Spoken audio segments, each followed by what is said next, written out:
बहुत बहुत धन्यवाद मैडम जी ने जिन्होंने बहुत ही सरल तरीके नाल तुहानूं बेसिक गल्लां दस्सियां गईयां कि किस तरीके नाल सानूं गुरु साहिब जी का सत्कार करना। जो गुरु साहिब जी का हुक्मनामा जो पढ़ते हैं उदों कोई सानूं लगता भी शायद ग्रंथी पढ़ रहा, पर नहीं, वो हुक्मनामा जिहड़ा वो गुरु साहिब खुद पढ़ रहे होंगे। तो जो हुक्मनामा गुरु साहिब पढ़ रहे होंगे उदों आपां नहीं कुछ बोलना होंदा, आपां सिर्फ तो सिर्फ सुनना होंदा। ठीक है ना। जो गुरुद्वारा साहिब आपां की करते हैं, अरदास होंदी है, अरदास तो बाद हुक्मनामा होंदा, गुरु साहिब खुद पढ़ते हैं। और जो हुक्मनामे अनुसार आपां सिर्फ तो सिर्फ सुनना होंदा, मूँह दे विच भी नहीं बोलना होंदा, क्योंकि आपां हुक्म सुन रहे हैं। तो हुक्म नूं अपने अंदर लैके जाना। इस तरीके नाल जो मैडम जी ने बहुत वधिया तरीके नाल तुहानूं दस्सिया हैगा, तुहानूं बहुतां समझ लग गई होगी।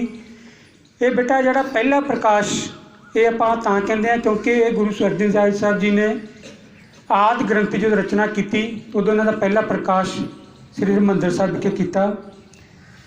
ये बाणी जिहड़ी सारी गुरु नानक साहिब जी ने जदों गुरु नानक साहिब जी धरती पर आए, उन्होंने ही जदों बचपन तो ही प्रचार लोगों को सीधे रस्ते पर पाना शुरू कर दिता, क्योंकि बड़ी दुनिया कराहे पई सी, बड़ा पखंड आ गया सी, सारे धर्मां विच बहुत ज़्यादा जान के गलत हो रहा सी, जुल्म हो रहा सी। तो गुरु साहिब जी ने बचपन तो ही जिस तरीके नाल ही वो वड्डे होंदे गए शरीरक रूप, उस तरीके नाल ही उन्होंने दूर दूर जाके उन्होंने यात्रा की, सीधे रस्ते पाया लोगों को। तो जिथे भी जाते सी और नाल उन्होंने शब्द गायन भी करते सी। भाई मरदाना जी नाल सन, वो भी एक संगीतकार सन, और उन्होंने रबाब ते ही बाणी गाउंदे सन। और बाणी किते याद की जां किते सुनी सुनाई नहीं सी, उन्होंने दे अंदरों ही फुटदी सी। और जदों बाणी फुटदी सी वो बाणी नूं नाल ही दर्ज कर लेंदे सी। इसी तरीके नाल जिहड़ी गुरबाणी है वो सारी प्रैक्टिकली हैगी, वो कोई लिखी लिखाई कोई इस तरह की कोई चीज़ नहीं हैगी कि एक जगह पर बैठ के आपां सुन के सारा गुरु ग्रंथ साहिब तैयार करता। नहीं, इसमें बहुत साल लगे।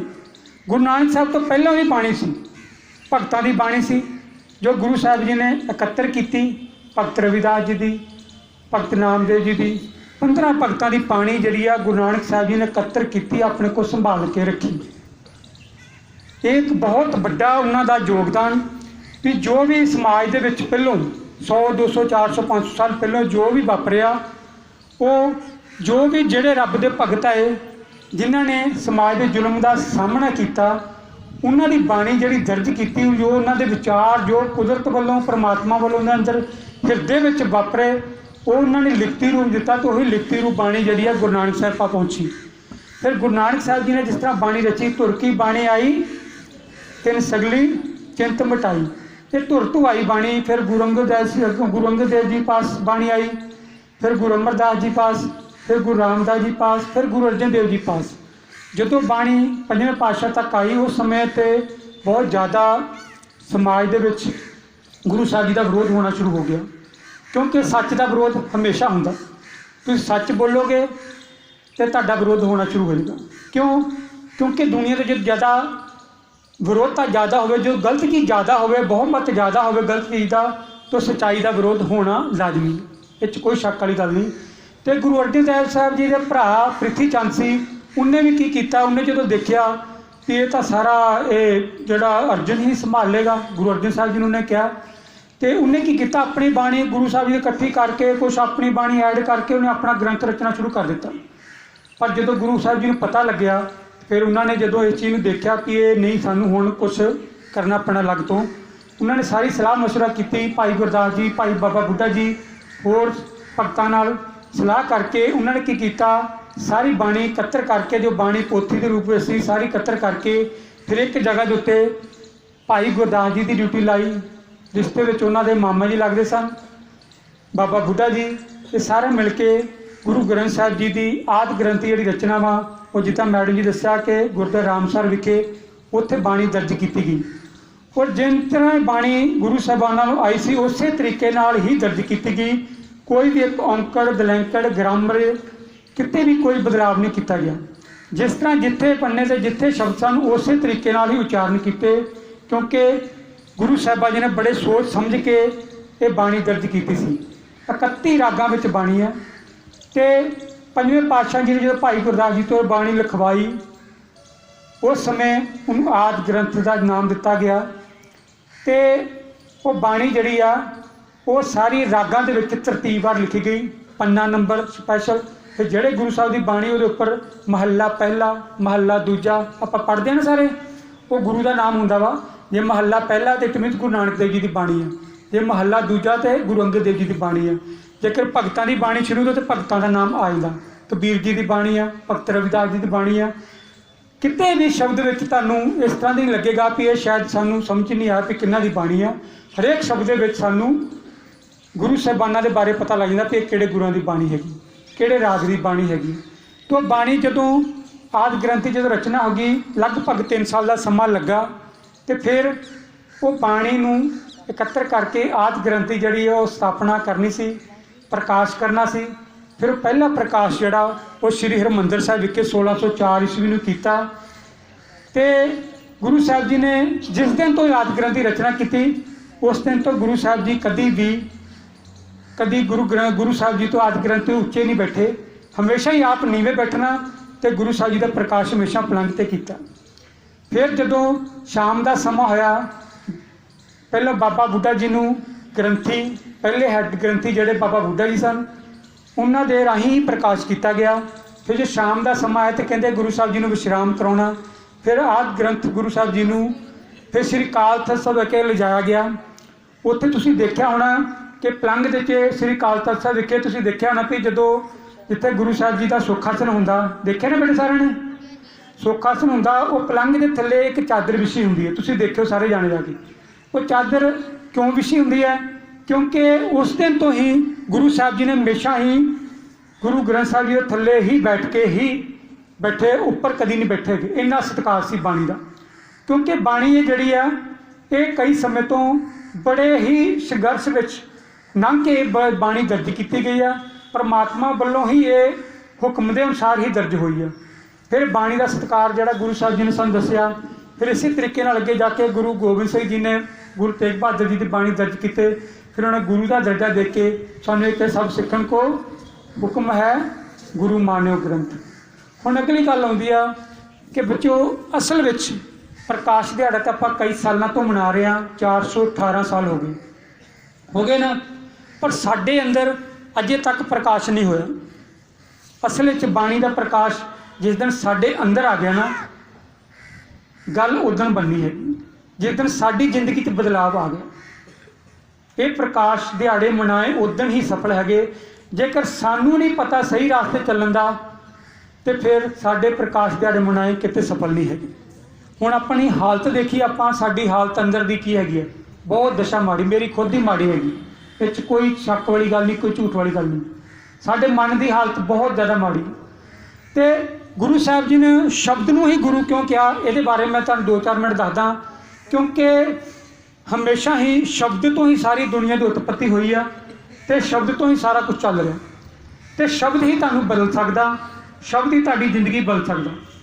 क्योंकि एक शब्द में इन्नी ताकत है कि तुहानूं कुछ भी कर सकदी है। एक शब्द तो ही महाभारत का युद्ध हो सकता, एक शब्द तो ही तुहाडे अंदर जिंदगी बदल सकती है, एक शब्द तो तुहाडे सुभाਅ 'ਚ बदलाव आ सकता। तुसीं शब्द सुन के ही अपने जीवन को सुधार सकते हो। तो गुरु साहब जी ने सारी बाणी शब्दों में दर्ज की है, तो शब्द ही सानू बदल सकते हैं।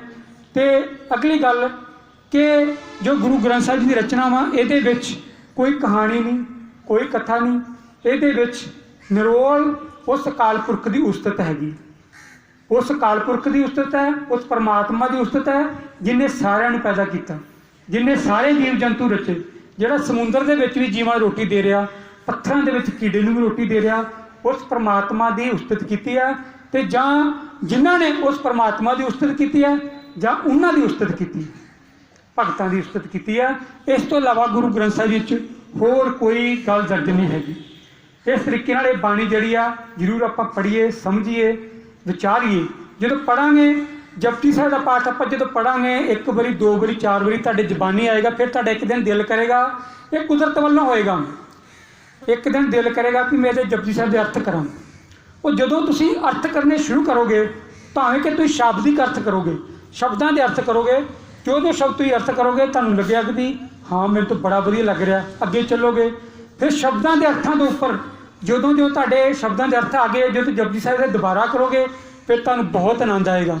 फिर इस तो बाद जो फिर गुरु साहब जी को बैठोगे कि गुरु साहब जी ये शब्दों के अर्थ ने, पर तुहानूं लग्या कि शब्द सारे अर्थ जिहड़े गलत है, क्योंकि जिन्होंने ने भी अज तक टीका लिखा वा गुरु ग्रंथ साहिब जी के अर्थ किए ने, वो ज्यों ज्यों अर्थ करते गए त्यों तो उन्होंने लगता भी जो मैं पहले अर्थ किए गलत हो गए। अगे बहुत कुछ है, क्योंकि समुंदर है, जिन्नी गहराई जाओगे उन्ना तुहाडे अंदर मोती हीरे मिलणगे। जे कौली लैके जाओगे समुद्र से तो कौली ही पानी आएगा, ज़्यादा तो आएगा नहीं। समुद्र से पानी लैन जाओगे, जे बाल्टी लैके जाओ तो बाल्टी तो वध पानी आ जाएगा, नहीं आएगा।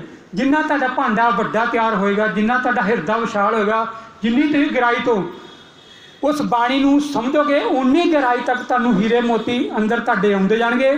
ते ज्यों ज्यों टीके अर्थ लिखे ने, वो कहते ज्यों ज्यों असीं टीका लिखते गए त्यों तो सानूं लगदा भी साडे अर्थ गलत हुंदे गए। तो गुरु ग्रंथ साहिब जी के कभी अर्थ कोई कर नहीं सकिया, क्योंकि ये अर्थ सारे साडे प्रैक्टिकली ने। जदों तुहाडा प्रैक्टिकली जीवन इन्ना उच्चा हो गया फिर तुहानूं अर्थ इदां सुण ले, फिर तुसीं किसी नूं अर्थ दस नहीं सकदे, क्योंकि तुहाडा जीवन ही सारा बाणी हो गया। असल में ये गल हैगी आ। इस तरीके नाल आपां ये नहीं कहना कि एक दिन च पढ़ लो सारा कुछ, पाठ करा लो पैसे दे के, बहुत पाठ हुंदे ने, किन्ने पाठ हुंदे ने, पर असीं कदी इस विच पैसे दे के कदी बाणी नहीं पढ़ाउणी चाहिदी। बाणी खुद पढ़ो, चाहे 1 साल लग जाए, 2 साल लग जाए, सहज पाठ का पाठ करो, पोथियां रखो, रोज़ पढ़ो। प्रोफैसर साहिब सिंह जी जो कि जिन्होंने टीका लिखा, जिन्होंने टीका अर्थ जोड़े गुरु ग्रंथ साहिब जी के सारी दुनिया पढ़ती पई है, उन्होंने तीसरी क्लास में श्री सहज पाठ पर जो भोग पाया सी, तीसरी क्लास में वो कहते ज्यों ज्यों मैं करदा गया अर्थ, मेरे अर्थ गलत होंदे गए, मैं अर्थ नहीं कर सके।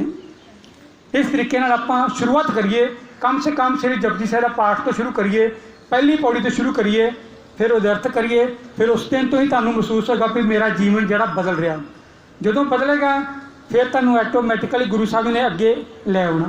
आपां कोशिश करांगे तां, ठीक है ना। सो इन्नियां गल्लां तुसीं ध्यान नाल सुणियां, बहुत बहुत धन्नवाद। तुसीं एक बारी दोबारा जो पहले प्रकाश पुरब दी तुहानूं बहुत बहुत बधाई होवे। ते एक गल हो रहा, और गुरु साहब की एक खासियत हैगी गुरु ग्रंथ साहिब विच, इन्होंने कुछ नहीं कहना तुहानूं। तुसीं जांदे हो, जो भी करदे गुरुद्वारे जाके, चाहे कल्ला लंगर छक के आए हो, चाहे बैठते हो, चाहे पढ़ते, चाहे सुनते, चाहे तुहाडे मन से गलत विचार करते हो, इन्होंने कुछ नहीं कहना। पर जिद्दां दा तुसीं गुरु साहब जी का सत्कार करोगे, इन्होंने उदां दे होकर तेरे नाल विचरना शुरू हो जाना तुहाडे नाल। जे तुसीं कहो कि सचमुच गुरु ने, प्रतख गुरु ने, तो प्रतख हो जाएंगे। जे तुसीं कहो कि कली किताब हैगी, कले शब्द है, तो उन्होंने कहना ठीक है। तुहाडे अंदर की भावना नूं ही फल लगना है। तुसीं की समझदे होगे? जे तुसीं सचमुच प्रतख समझोगे कि गुरु साहब हाजिर नाज़र ने, तो सचमुच तुहानूं कई हज़ार गुण अगे होकर तुहानूं दसणगे कि हाँ आ जा फिर पुत्रा, तेनूं मैं सिखाउणा बाणी किद्दां पढ़ी दी। ते जिस दिन तुसीं अर्थ सारा छड्ड के अगे जाके गुरु साहब जी को अर्थ करने शुरू करोगे, फिर उस दिन तुहानूं समझ लगनी शुरू होगी सचमुच मैनूं तो कुछ भी नहीं पता, सारी उम्र इदां निकल गई। इस तरीके नाल सत्कार नाल जाया करो गुरुद्वारा साहब, कभी बैठा करो गुरु साहब कल्ले जाके। जिस दिन तुसीं ते गुरु साहब कल्ले हो गए ना, उस दिन बैठ के किते गल्लां करया करो, जाके रहरास साहिब दा पाठ करया करो, किते कल्ले जाके अपनी दिल की गल दस्सिया करो, अरदास करया करो, अरदास जिन्नी कर सकदे वध तो वध करया करो, एक टाइम जरूर करया करो। सचमुच दसना तुहानूं अरदास च बहुत ज़्यादा ताकत हैगी है। सुननी नहीं सुननी, मननी नहीं मननी, उन्हां ते डिपेंड करदा, पर तुसीं जरूर अपनी भावना नाल अरदास करोगे।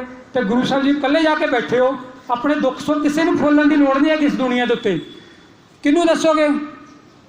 रिश्तेदारां नूं दसोगे? जिन्नूं भी दसोगे तुहाडे तो 100 गुणा वध दुखी जो। कोई तुहाडे दुख का हल नहीं कर सकता इस दुनिया उत्ते। ये प्रैक्टिकली तुसीं चैक करके देख लिओ। जिन्नूं भी दसोगे वो जां तो उहदा फायदा लेगा, जां तुहानूं गलत गाइड करेगा, पर यह नहीं कहेगा भी इस दुख जिहड़ा किते गुरु साहब ने, गुरु साहब हाजिर नाज़र ने। हर पिंड विच इन्ने प्रकाश ने, 7-8 गुरुद्वारे ने, किते भी जाओ इन्ने गुरुद्वारे। पर असल में असीं गुरु साहब जी को कभी जाण दा हिम्मत नहीं की, कभी बैठण का हिला ही नहीं किया, कभी साडे मन में विचार नहीं आया।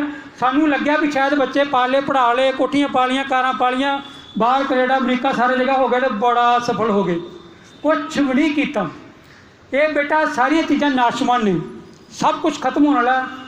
हरेक की उम्र पता नहीं कितनी हैगी है, मैनू नहीं पता मेरी 1 मिनट उम्र है, होर कि 10 मिनट है, कि 1 दिन है, कि 2 दिन।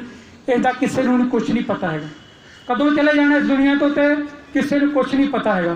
पर असल में जो समा है कि मान लीए भी साढ़े को टाइम है ही नहीं, ये मान के चलो कि मेरे को टाइम है ही नहीं कि मैं जिन्नी जल्दी हो सका किते गुरु साहब जी नाल किते प्यार किते बाणी पढ़ के किते अपना जीवन सुधार लीए, ताकि जो अगले मेरा आने वाला समा जोड़ा वो सफल हो जाए। सो इन्नियां गल्लां तुसीं सुनिया, जे कोई गलत बोल गया होवांगा तो जरूर इग्नोर कर दिओ, माफ़ी दे दिओ, पर जिहड़ियां चंगियां गल्लां ने इन्हूं जरूर मन्निओ, इन्हूं जरूर अमल करिओ अपने जीवन में। सो बहुत बहुत धन्यवाद। एक ही फतेह बुलाओ। वाहिगुरू जी का खालसा, वाहिगुरू जी की फतेह।